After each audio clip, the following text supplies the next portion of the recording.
pasal 1 ayat 1 hingga ayatnya yang ke-11. Kekasih Tuhan, kalau kita yang hobi pakai jam tangan atau mungkin sekarang sedang pakai jam tangan, coba kita sejenak amati jam tangan kita. Kita lihat perputaran jarum jamnya. Kalau jamnya tidak berputar, dia punya jarum, artinya bahwa itu jam mati, jadi tidak usah paksa lihat. Tapi kalau kita coba untuk kita, mungkin sesekali kita duduk dan kita lihat pada jam dinding, kita lihat arah jarum jam itu dia berputar maju, terus berputar.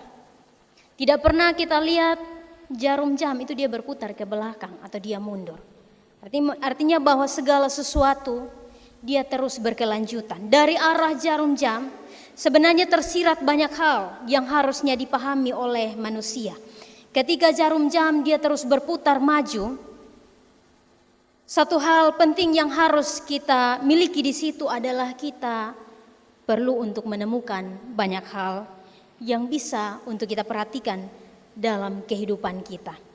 Ketika jarum jam berputar maju, itu berarti bahwa waktu terus berjalan.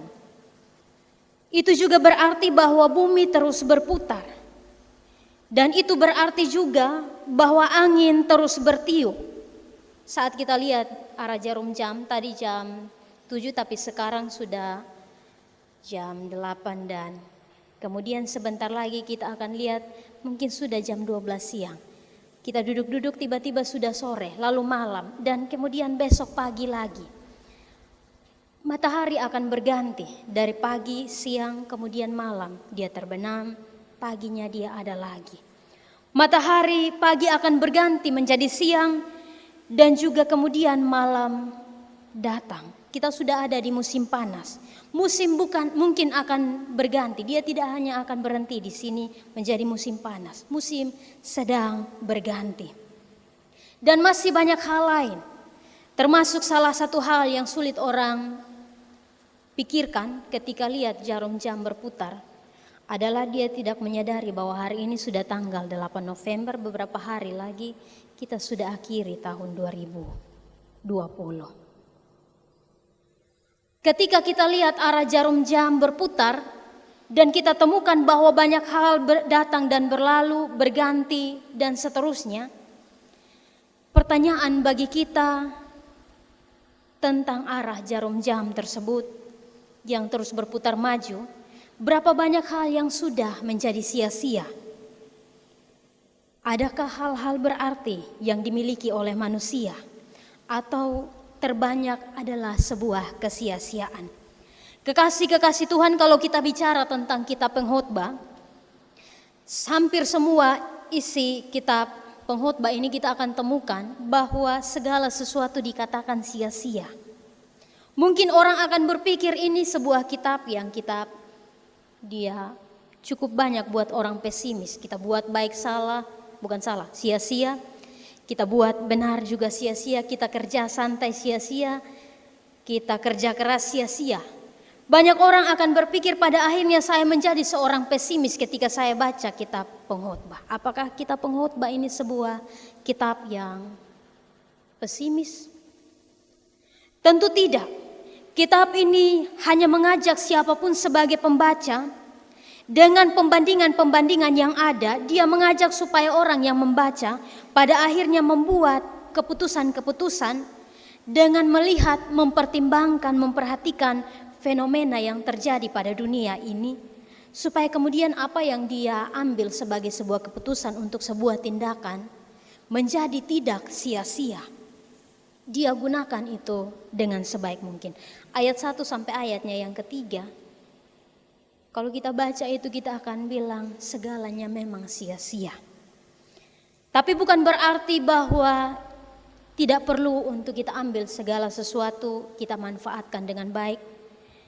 Yang pasti bahwa pengkhotbah tidak mau kita menjadi orang pesimis. Mari kita lihat satu persatu mulai dari ayatnya yang keempat sampai ayatnya yang ke-11. Ketika ayatnya yang keempat ada beberapa hal yang ditawarkan oleh pengkhotbah sebagai sebuah pembandingan supaya kemudian kita ambil keputusan dalam apa yang harus kita buat sebagai tindakan kita di tengah-tengah dunia ini. Pengkhotbah tahu bahwa manusia ada di tengah-tengah dunia, di bumi ini, dia ada dengan sekitarnya itu banyak sekali ciptaan Tuhan. Bumi di dalamnya ada manusia. Dalam ayatnya yang keempat dikatakan di situ, diakui oleh pengkhotbah bahwa bumi dia hanya satu kali diciptakan dan bumi hanya ada satu. Bumi tidak ada duanya, mungkin satu di sini, satu di langit dan sebagainya, tentu tidak. Kita akui bahwa bumi itu satu. Dan bumi akan tetap sama sekalipun keturunan itu berganti, generasi itu berganti, bumi tetap sama, dia satu, hanya satu saja. Generasi akan berganti kalau kita lihat ayat 4 dan ayatnya yang ke-11. Pengkhotbah mau supaya kita mengakui bahwa kehidupan di bumi yang sama itu yang akan dinikmati oleh generasi ke generasi, oleh setiap keturunan. Bumi tidak akan berubah. Yang berubah adalah bumi menjadi lebih baik atau justru menjadi lebih buruk. Atau bumi tetap sama kemarin dan hari ini. Bumi yang sama, bumi yang satu, bumi yang tidak ada duanya akan dinikmati oleh generasi saat ini dan juga oleh generasi yang akan datang. Bumi yang sama juga sudah dinikmati oleh generasi sebelumnya atau generasi sebelum kita. Jika bumi hanya satu dan bumi akan tetap ada sekalipun generasi keturunan berganti, betapa bumi itu berharga dan harus dijaga sebaik mungkin. Ayat 4 dan ayatnya yang ke-11 ini mengajak kita untuk memahami bahwa sebuah kenangan yang baik itu harus diciptakan, ditinggalkan di bumi. Kalau hari ini bumi rusak, kalau hari ini ciptaan yang ada di bumi itu menjadi rusak, tentu tidak saja kita yang ada hari ini yang menikmati warisan yang buruk. Tentu generasi berikut akan menikmati warisan yang kita beri. Seorang yang adalah orang tua, tentu dia akan mewariskan hal-hal yang baik kepada anak cucunya. Dia tidak mau supaya warisan itu sesuatu yang buruk. Karena dia mau supaya masa depan, supaya hari esok yang dinikmati oleh anak cucunya itu mereka menikmati sesuatu yang baik. Kalau hari ini kita tahu bahwa bumi itu satu, mari pelihara, kelola bumi itu secara baik. Supaya kemudian orang setelah kita atau mungkin kita saat ini bisa menikmati sesuatu yang baik dari bumi yang sama. Kekasih Tuhan, kita lihat lagi ayatnya yang ke-5 dan ayatnya yang ke-6. Ada beberapa hal yang diangkat di situ tentang matahari dan juga tentang angin. Matahari terbit, matahari terbenam, lalu terburu-buru menuju tempat ia terbit kembali. Angin bertiup ke selatan lalu berputar ke utara. Terus menerus ia berputar dan dalam putarannya angin itu kembali. Matahari ketika dia terbit, dia melakukan tugasnya dengan baik. Dia bersinar sepanjang hari. Kemudian dia kembali ke tempat ia harus terbit. Dia melakukan tugasnya sebaik mungkin. Angin juga kita rasakan dia bertiup setiap hari. Tapi sulit orang menyadari, orang hanya tahu memang itu tugas matahari, memang itu tugas angin. Angin mau bertiup dari mana pimana, memang angin dia harus begitu. Atau matahari memang hari ini dia terbit, besok pasti dia datang lagi. Adakah sesuatu yang berarti? Atau adakah sesuatu yang justru sia-sia saat matahari terbit dan juga matahari kemudian terbenam dan besok lagi datang dengan hal yang sama? Adakah sesuatu yang berarti? Ataukah justru sia-sia? Angin bertiup, adakah sesuatu yang berarti dalam diri manusia atau dari manusia saat matahari dan juga angin melakukan tugasnya dengan baik? Kekasih-kekasih Tuhan, kadang-kadang kita lebih banyak berpikir, sudah besok pasti ada lagi, nanti pun datang lagi. Hari ini dia terbenam, besok datang lagi, dan hari akan tetap ada. Kita tidak sadar bahwa kalau kita perhatikan jarum jam, artinya bahwa waktu itu terbatas. Dan harus ada hal-hal bermakna yang kita isi pada waktu, pada hari di mana matahari itu sedang terbit dan bersinar.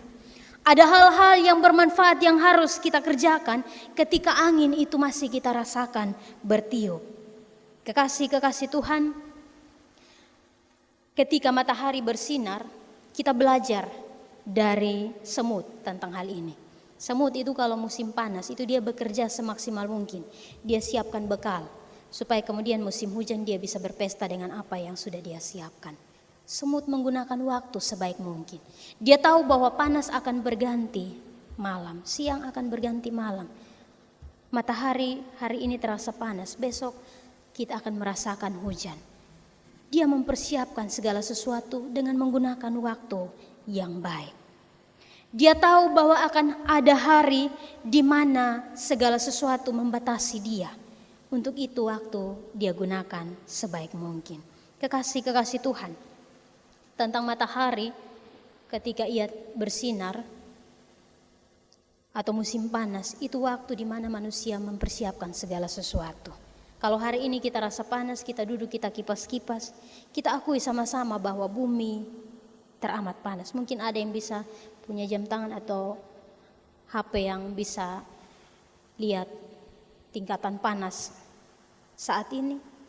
Kita akan sadar bahwa hari ini, kemarin, beberapa hari terakhir, kita rasa bahwa panas itu sangat mengerikan. Dan kita turut merasakan kegelisahan akibat panas. Apa yang terjadi kalau misalnya panas terlalu membuat kita terganggu? Kekasih-kekasih Tuhan, hal yang sering kita lalaikan, kita sulit menggunakan waktu. Kita tidak gunakan waktu sebaik mungkin untuk mempersiapkan segala sesuatu. Supaya kita turut menjadi orang yang mengurangi panas. Hal menanam pohon. Kalau tanam bunga saja kita sudah susah, jangan sampai kita jangan bermimpi untuk tanam pohon. Mungkin kita akan kesulitan. Satu pohon saja biar kita tanam hari ini dia hidup, besok dia mati. Tapi dia turut menyumbang sesuatu yang baik untuk kita dan juga untuk bumi ini. Musim panas akan berganti dengan musim hujan. Apa yang mungkin sudah sia-sia atau apa yang sudah kita sia-siakan sejauh ini. Kekasih-kekasih Tuhan, ayatnya yang ke-7. Semua sungai mengalir ke laut tetapi laut tidak juga penuh. Kita tahu sungai itu dia mengalir menuju laut. Biasa orang buat got itu tujuannya supaya air itu mengalir ke tempat sungai, kemudian bawa itu lagi ke laut. Tapi laut tidak pernah menjadi penuh atau mungkin meluap. Lalu hujan selama ini itu kemana? Satu hal yang mau pengkhotbah tahu bahwa ada hal yang harus kita perhatikan di situ. Sekarang kita dihimbau supaya kalau bisa kita buat peresapan, tanam air. Kita temukan banyak air embung di mana-mana, tapi kemudian tertutup dan tidak dimanfaatkan dengan baik. Orang tidak menyadari yang penting air keluar dan jalan, jangan ada di sini. Tapi sebenarnya tanam air itu sesuatu yang sangat penting bagi kita. Kita mungkin tidak terlalu rasa di sini, karena kalau misalnya air habis kita telepon om sopir, tangki untuk bawa air datang. Tapi kita tidak tahu bahwa banyak tempat yang sebenarnya kesulitan tentang air. Sungai akan terus mengalir, tapi mengalirnya ke laut pada akhirnya menjadi sia-sia. Kita tidak mungkin minum air laut karena air laut asin. Kita minum air tawar. Apa yang mau kita manfaatkan? Pengkhotbah benar-benar tahu bahwa bumi, segala sesuatu yang sudah Tuhan sediakan di bumi, itu perlu untuk dimanfaatkan dengan baik supaya kemudian menunjang kehidupan kita di tengah-tengah dunia ini. Air itu dia cukup memberi sumbangan, memberi pengaruh besar bagi kehidupan manusia untuk musim dan juga untuk kebutuhan manusia sebagai ciptaan. Tidak saja manusia, sesama ciptaan. Ayat 9 dan ayatnya yang ke-10. Apa yang pernah ada akan ada lagi, dan apa yang pernah dibuat akan dibuat lagi. Tidak ada sesuatu yang baru di bawah matahari. Berbicara tentang pemulihan, artinya bahwa apa yang ada itu akan ada, tapi tidak ada sesuatu yang baru. Karena manusia lupa untuk memulihkan segala sesuatu yang rusak. Ini berbicara tentang sebuah pemulihan pada bumi. Bumi tidak bisa diganti lagi kecuali dipulihkan. Bumi yang sama tetap akan sama. Dia tidak bisa diganti dengan sebuah bumi yang baru oleh manusia. Tapi dia bisa dipulihkan. Seberapa jauh kita berusaha menjadi penyembuh bagi bumi atau pemulih bagi bumi yang rusak ataupun yang sakit. Seberapa ingin kita memulihkan setelah merusak segala sesuatu. Orang biasa buat rusak itu sekejap, gampang sekali. Tinggal kita kasih rusak. Tapi ingat, pemulihan itu tidak gampang. Pemulihan itu cukup, butuh waktu yang panjang. Tidak segampang kita membuat rusak. Kalau misalnya hari ini kita menjadi perusak, jangan lupa untuk menjadi orang yang mau punya jiwa memperbaiki, mau punya jiwa yang memulihkan. Milikilah jiwa bertanggung jawab. Ketika segala sesuatu memang harus rusak, mungkin memang harus rusak. Kalau tidak harus rusak, jangan kasih rusak. Tapi kalau pada akhirnya memang harus rusak, jangan lupa untuk pulihkan, jangan lupa untuk perbaiki. Supaya pada akhirnya sesuatu yang rusak, pada ayatnya yang ke-11 menyadarkan kita menjadi orang-orang yang meninggalkan kenangan yang baik, yang kemudian dinikmati oleh orang lain. Bumi perlu untuk dipulihkan. Tuhan mau untuk bumi dipulihkan. Tuhan taruh dalam setiap hati kita, supaya kita menjadi pemulih bagi bumi. Saya tertarik dengan salah seorang pemudi kemarin dalam ibadah. Dia mencoba untuk menyadarkan kita tentang salah satu hal sederhana yang seringkali dilupakan oleh manusia, tentang bagaimana merawat bumi. Ketika kita jalan keluar dari rumah, kita jarang sekali bawa botol air minum. Kita jalan saja, nanti di kios ada aqua yang bisa kita beli. Ketika haus, orang beli aqua. Setelah minum, gelas aquanya itu dibuang ke sembarang tempat. Tanpa kita sadari bahwa kita telah menjadi orang yang tidak merawat bumi. Baik kalau kita simpan di tempat yang tepat. Tapi kalau didaur ulang, kalau tidak didaur ulang, bayangkan saja satu gelas aqua butuh bertahun-tahun supaya dia bisa hancur menjadi tanah. Generasi yang berikut yang akan menikmati bumi yang rusak. Hal sederhana, biasa kalau ibu-ibu pi pasar, sebentar kita bisa lihat, ini hari-hari Minggu pasti ramai di pasar. Bayangkan kalau satu kali kita ke pasar, itu ada 10 belanjaan, 10 jenis sayur mungkin yang kita beli di pasar. Masako pasti satu kantong, kita beli, dia isi di kantong satu, kasih. Kita beli garam pasti satu kantong, kadang-kadang garam sudah ada di kantong, orang isi lagi di kantong, sudah 3 sampah. Belum lagi sayur, sudah ada kantong besar, kantong di dalam kantong yang sedang kita buat. Ingat, plastik itu butuh waktu bertahun-tahun. Harus ada sesuatu yang baik yang kita wariskan kepada bumi saat ini maupun kepada bumi yang akan dinikmati oleh generasi berikut. Jangan tinggalkan sesuatu yang buruk untuk generasi berikut. Kenangan-kenangan dari masa lampau tidak ada. Artinya bahwa sesuatu yang buruk saja yang ada di situ. Kenangan yang baik itu tidak ada. Jangan lupa untuk menjadi pemulih. Kekasih-kekasih Tuhan, Tuhan sediakan segala sesuatu yang baik dan luar biasa bagi bumi ini, supaya kemudian dinikmati oleh manusia. Bukan karena matahari memang tugasnya, tapi Tuhan mau supaya ketika matahari bersinar, sesuatu yang bermanfaat itu yang kita kerjakan. Bukan karena memang semata angin tugasnya bertiup, tapi memang ada sesuatu yang berguna, yang tidak sia-sia yang harus kita kerjakan di situ. Bukan sekedar angin, air tugasnya mengalir, tapi ada sesuatu yang kita harus kelola dari situ. Sia-sia segala sesuatu bila kita sia-siakan. Yang sia-sia akan menjadi sia-sia bila kita sia-siakan. Hari ini akan berganti, apakah hari ini akan menjadi sia-sia? Semua kembali kepada kita. Kalau kita tidak mau supaya segala sesuatu yang baik itu sia-sia, maka jangan sia-siakan. Segala sesuatu harus dikelola dengan baik. Mari menjadi pemulih bagi bumi. Mari menjadi orang yang tahu menghargai bumi ciptaan Tuhan. Supaya kemudian yang tinggal di bumi yang satu, yang sama dan yang berarti ini adalah sesuatu yang baik dan yang berarti tidak saja untuk kita hari ini, tapi untuk generasi selanjutnya. Selamat menjadi orang-orang yang mau memberi tangan untuk memelihara bumi. Amin.